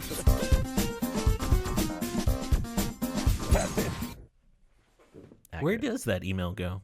I get those emails. Yeah? Is it languishing? There are a few come in occasionally. Yeah. We can open it back up if you guys want. Ask us questions. Ask questions. Podcast@tested.com. Do it. You know, there's an Easter egg in The Last of Us 2 trailer. Oh yeah. That 30-minute long thing, or 45-minute long thing. Wait. Last of Us Part 2, it's 11 minutes long. Is that as long as it was? It felt like 40 minutes long. Yeah, there's an Easter. I haven't seen it, many people report on it, but if you pause it at just the right frame, you can see two girls kissing. What? Yeah. I think you made it funny.